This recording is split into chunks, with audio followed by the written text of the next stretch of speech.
Gusto mo ba na ikaw ay hindi niya pakakawalan kailanman? Yung ikaw at ikaw lamang ang mamahalin niya habang buhay. Malayo o malapit man kayong dalawa sa isa't isa.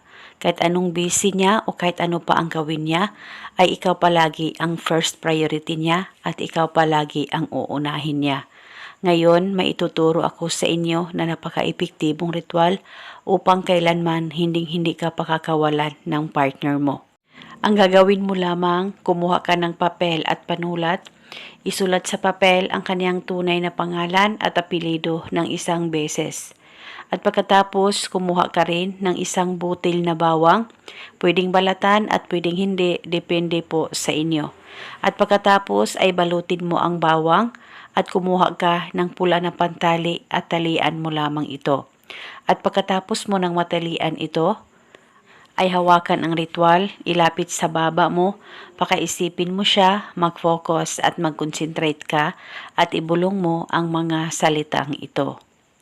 Pangalan at apelido, sa kapangyarihan nitong bawang, ako ay hindi mo pakakawalan kailanman. Ibulong mo lamang ito ng paulit-ulit kahit ilang beses ay pwedeng-pwede po. At pagkatapos ay itago itong ritual sa safe na walang makakakita at makakaalam. At pwede mo ito dalhin kahit saan ka man magpunta. Ilagay lamang ito sa bulsa mo o di kaya sa bag mo. At paniguradong hindi ka pakakawalan ng taong mahal mo. Malayo o malapit man kayong dalawa sa isa't isa, ay ikaw at ikaw lamang ang mamahalin niya.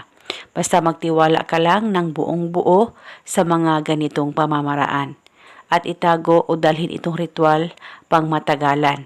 At pwede mo rin itong bulungan paminsan-minsan kung may time po kayo. Ito muna sa ngayon. Maraming salamat po sa panonood. May God bless us all.